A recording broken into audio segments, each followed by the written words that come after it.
Hi guys, this is Raquel Fournier, and yes, I have gotten your messages. I got your emails, I got your messages via Instagram and via this channel in YouTube, and I'll try to respond, if not all, most of the questions today.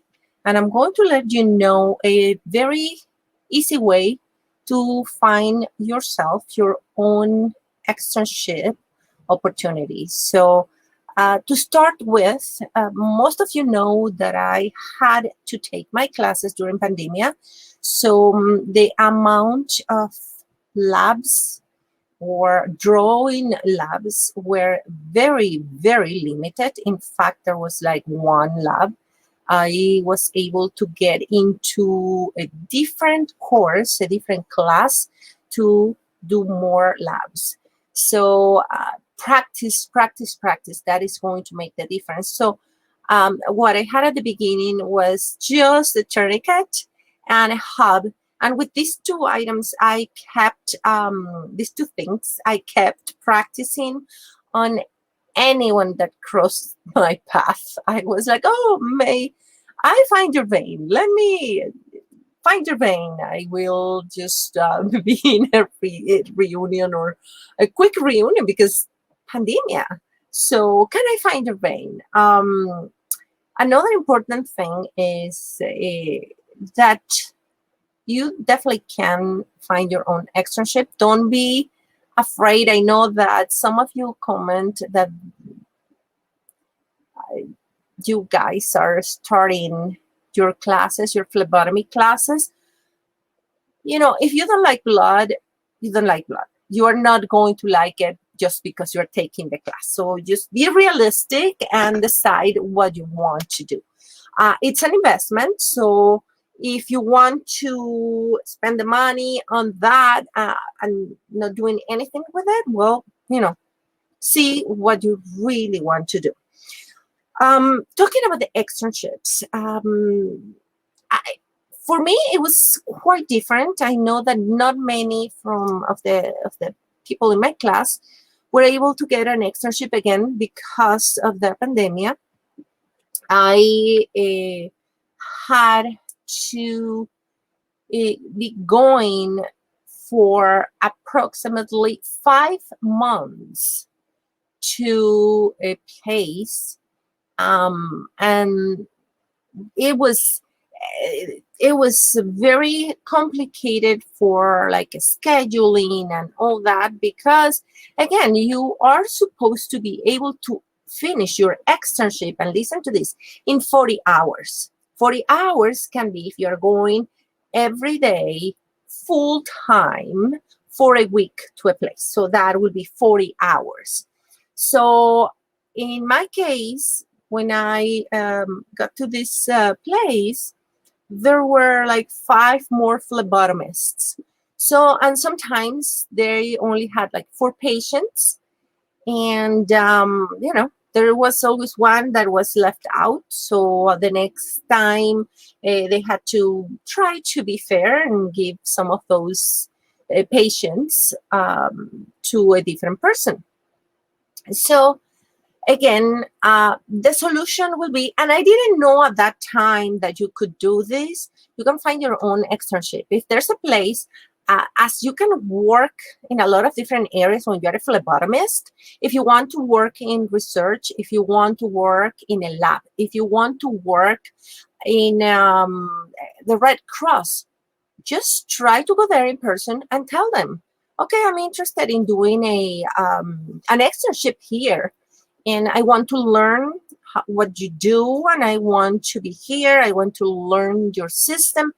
And that will be great for you because you will be in a place that you are interested in, and you'll be able to learn the way they work. So for them, also it will be easier when you're done, maybe giving you the opportunity of starting to work there.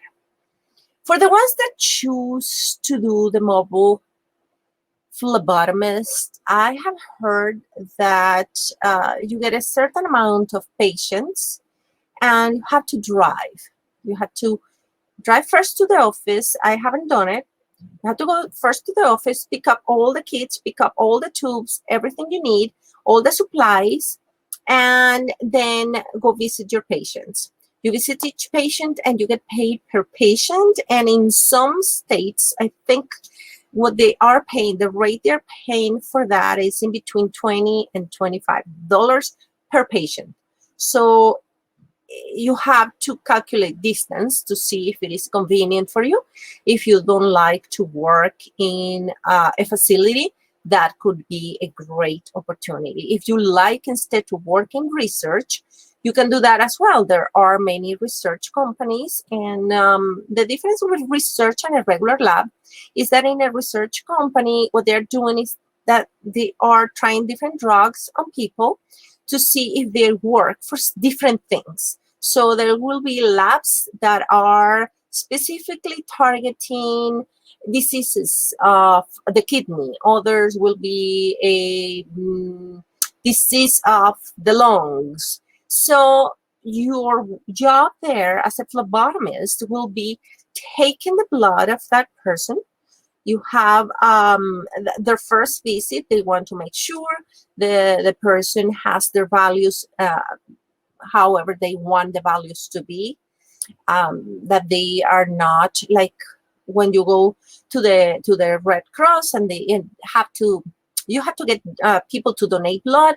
They also want to check for certain diseases. They don't want people that have hepatitis or any other disease that can be transferred through a blood transfer to someone else. So going back to the research facilities, you are to get blood, and it depends on the facility.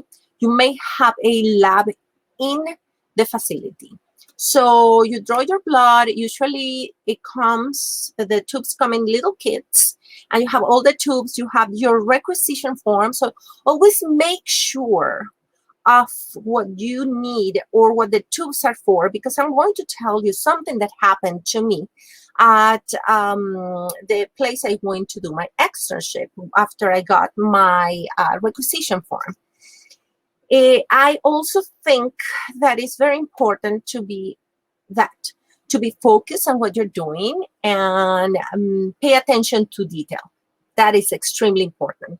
So talking about what happened to me was that my first role and the place I did my externship was, you will assume you have a supervisor that will go in with you and it will explain certain things depending on the facility, again, if it is a lab or research or whatever. But no, I was given a requisition form and they already put the tubes together, so I didn't have to choose the tubes. And they put everything in a small box. So I'm like, okay, well, that's fine. Or a container, something. So they're like, okay, the patient is there, go in. And they close the door. And when I finished, I noticed, and you have to be always alert and read your requisition. In this case, there were some tubes, and you can, if you watch videos online on phlebotomy, you will know that the plastic tubes that are pointy, those are not for blood. Those are for urine. So the urine assays that when you do the transfer to those little tubes. So when I finished, they knocked at the door and they came. Like this person came laughing, ha ha ha, let me see what you did, ha ha ha ha. And I'm like thinking, oh my goodness, the patient is here, what's going on? And they just check the tubes and they are like, oh my goodness, you're the first one that doesn't try to get blood on the urine tubes. So I think that was really bad. It's bad because the patient was there and I didn't have any supervision. I read the requisition form, but they are not to expect people to do bad things when they have patients. So that was my thought. That's just a thought right there. I'm just throwing that out there. So that was my first impression. And I was like, oh my goodness, that's not nice. So anyways, but everyone has a different kind of humor or a different kind of acting, or who knows. So everyone is different. And then what I was telling you, to choose your externship, you don't need an institution to do it for you. And I heard someone was telling me, and I don't know if this is true, but someone was telling me, when someone gets you in their facility for as an extern, in a lot of cases they have certain agreements, and they get paid for each person that goes there. I have no idea if that's true. I was told that is what happens. I have no idea. But I can tell you that it's hard. Like when there are too many externs in one place, of course, you cannot have maybe the same amount of supervision if the place is small and you have loads of work besides doing the blood draws. But for me, it was very important to learn a lot about the processing. So the blood processing, how to extract plasma, how to centrifuge the tubes. And I did. It was very good that I did. I also got a certification for packing and transportation of lab assays. So that's important whenever you have in your requisition for something. If you are in a small place that says frozen, you have to make sure that it gets frozen in a short period of time. I'm not talking about using regular ice. You use dry ice to do that, and there's certain things that you have to do when you pack. So yes, so for that you will need to get also a certification.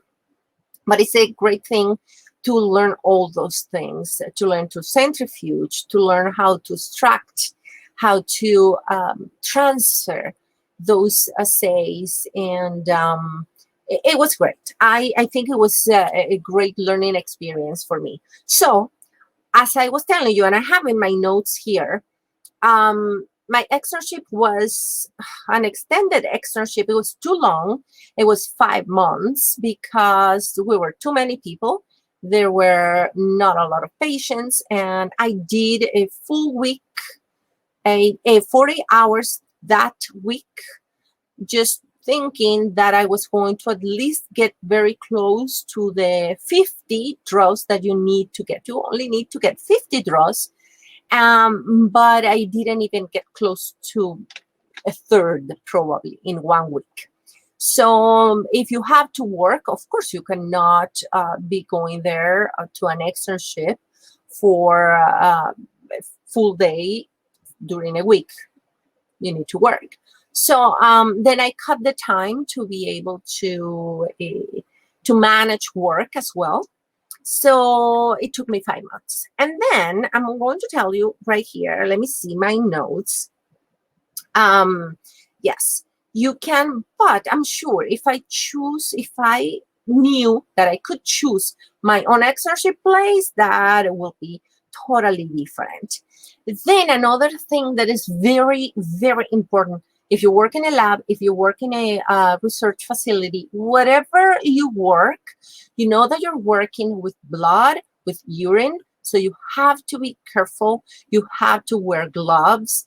If the facility doesn't give you anything when you go to the lab to protect your eyes or your face, when you are doing your assays, transferring from the tubes to the smaller tubes that you made to the labs, or if you just need to divide serum in different tubes, then you don't feel bad. Just use your own, bring your own face shield. And I'm telling you, a face shield can really protect you, protects your eyes, protects your nose, your mouth. You don't want any droplets to get into those areas of your face. So just protect yourself. You're working with blood and with urine, okay? Then I had a great teacher. I am very happy that this teacher has the experience he has, and he explained to everyone that there were things you are never to do when you are, and I remember him every time I will go to my externship. So it was very important, and I hope you can have a great teacher as I did. Something that he mentioned is that you are never, ever to draw blood with no gloves, or you're never to remove the finger or from the glove, the cover, the finger from the glove, to expose your finger. Why? Because if you're cleaning your patient and then you're going to be touching to find the vein, that doesn't make sense. It doesn't make sense. One thing he told me too, never try to find the vein with the thumb, because you will feel pulse in that finger and it will not help you.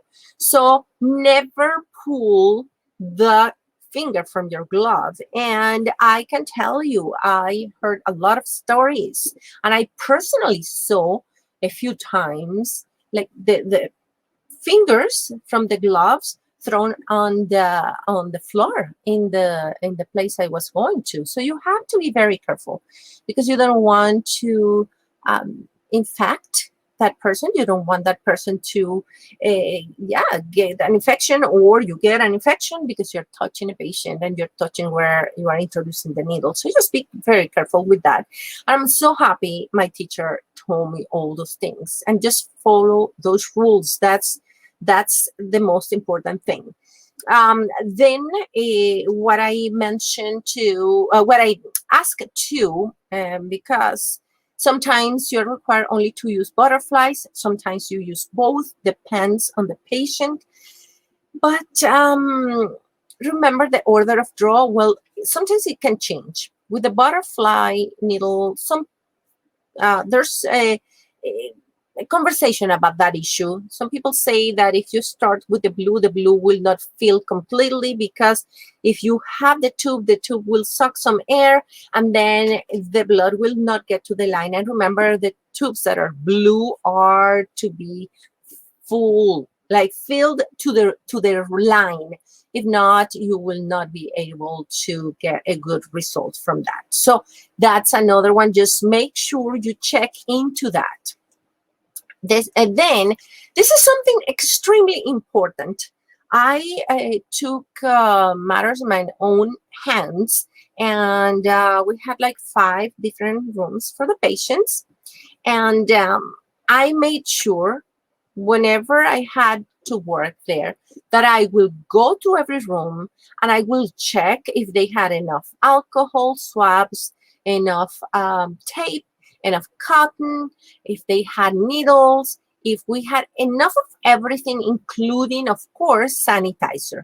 Sanitizer you're going to use prior putting your gloves on, and you're going to use as well after you remove your gloves. Remember, always your gloves are removed like with your fingers, like so. You don't want to touch the outer part of the glove, just the inner part. So you just remove them and they just turn inside out, and just get rid of those.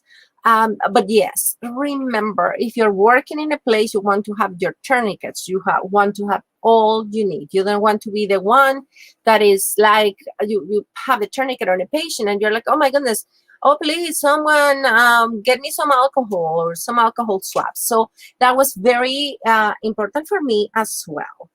Then here, let me see. Okay, I have a couple of important things. If you are an international student, I'll tell you at the very end what you need to do when you study phlebotomy here in the United States. And I'm not talking about California only. I'm in California. And I have to tell you all these stories, but I also have to say that I already got my license. So I am a licensed phlebotomist, so CP1. So yay! All the effort paid off. It took me 5 months, as I mentioned, to do the externship, because there were like 5 other externs.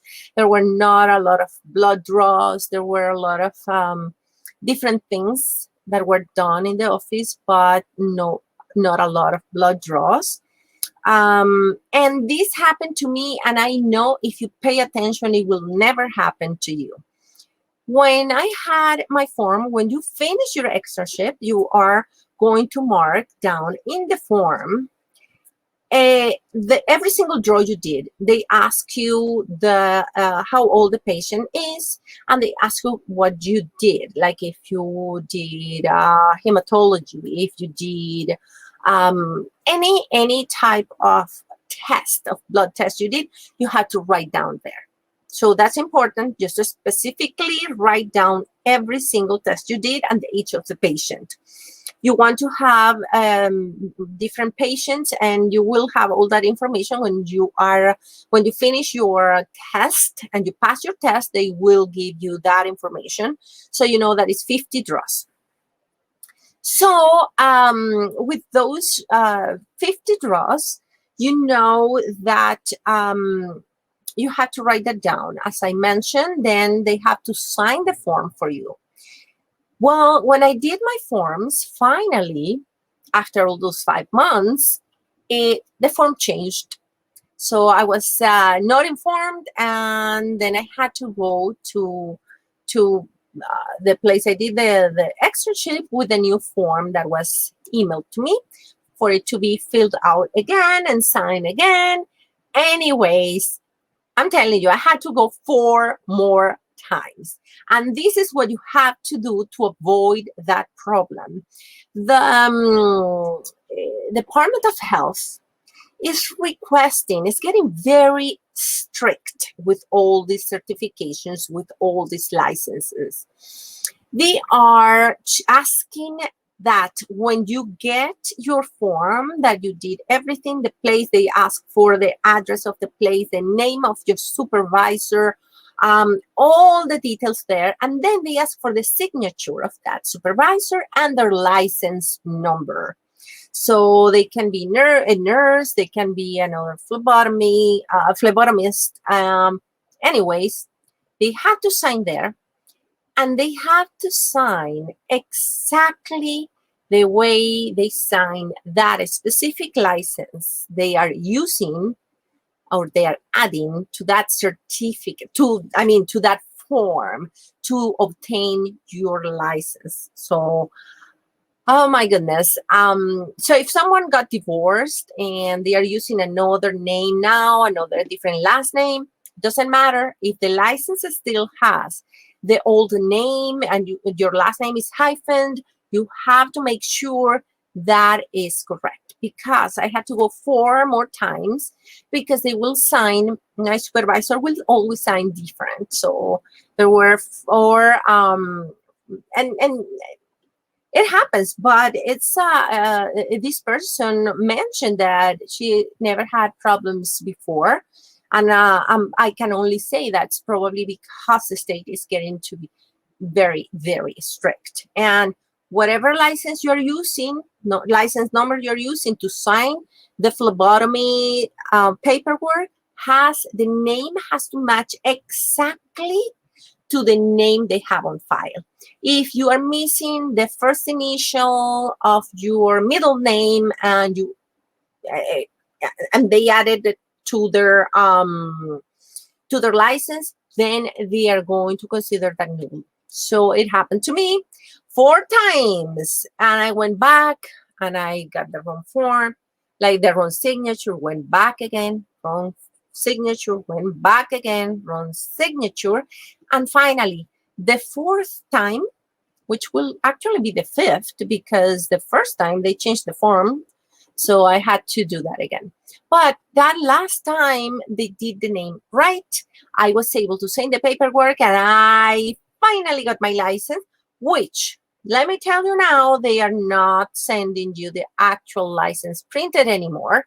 You are to print it yourself. You get the license in a certificate format that you can print in your computer, or if you want color, you can have it printed in a color printer or whatever.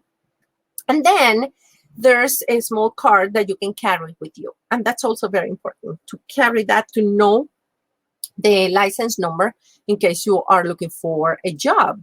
So those things are extremely important. Know your license, know that you can print the form, print it, have it in your resume, start working on your resume. And again, if you are a student, and this is what I was talking about, if you're a student that did their school in other country and you need a little help with that, just leave me a message and I'll help you out. I'll tell you what I did and who I contacted. You have to have your documents translated if they are not in English. So that's to start with. Then the school needs to send directly from your country via regular mail. You cannot use a courier. Regular mail your paperwork. So they will be receiving that paperwork. The other place will receive the copy of the paperwork to do the translation, and then they will send the state for approval. So when they approve all that, when they approve the forms you send, when they approve the signature of your supervisor on your externship, a few days later, they send you a letter saying that you got everything is approved and everything is as it should be, and that you have your license, and they will just send you an attachment and your license will be there. Don't lose it. Don't lose it. So in my case, I have the NHA license, which is wonderful because I can practice anywhere in any state in the United States. So I recommend NHA. And for the ones, I had a question from some of you guys, for the ones that were asking me about the books. The books tend to be very expensive. So just go to a website where they sell used books. Even try eBay, Amazon, and see if you can find those books used. It's the same thing. You get the book that was used, but you're saving a lot of money there. So you don't have to be buying the books new. As I mentioned in my previous videos as well, something that I recommend is to buy the practice. The practice works great after you have taken your class because that practice will make you familiar with the way the test works. The test is done on a computer. So I took it with only another person because we were in the middle of the pandemic, and the other person had many problems with the computer, so it was a little noisy in there. But usually everything is very quiet. They will give you the instructions at the very beginning. They will tell you the time you have, and then you will start. You can flag the questions you're not sure about. Go like super fast, answering all the questions you know very well. And at the end, just check your flagged questions, and that's it. You will obtain your results right away. At least it was in my case. I got my results. I knew that I passed the test right after I finished. And I got my paperwork for my externship. And again, I don't know if the people that were not working already in a hospital got their license, but I'm one of the few I know that got the license. If you are lucky and you're already working in a hospital, what you have to do, just do your externship there. You can just do it there. Tell them, listen, I need to do 50 draws and I need my supervisor to sign. And that's it. You do that and it will just shorten the process and it will be faster. And you don't have to be going to a different facility to do your externship. So hopefully this is helpful. Hopefully I answer, if not all, most of your questions. And again, if you need any help, let me know. I am trying to read some of the points and some of the questions you ask, and I think I went through most of them. Yeah, just be prepared, be professional, be positive. Remember that you're dealing with patients. The patients are people, and that you have to make them feel better, relax a little bit, and understand that most of the time, if they are in a hospital and you're drawing blood, it's because they don't feel good. So just try to be professional, but at the same time be respectful and pleasant with them. So again, I hope it worked. I hope everything worked for you. I hope this video is helpful. And again, if you need any help with the specific places I send my paperwork to be translated to English, or the place I got my grades approval, then let me know. I'll give you all the information. Just leave me a message here, or just send me a message. Everyone is just doing like a different thing. But I would love, like, if you have questions, to leave them here so everyone can read them. Okay, well, I think that's all. Thank you so much. And I'll see you around. I'll be posting something else if I find that is important, if I think it's important for all of you. Thank you, big kiss. Bye.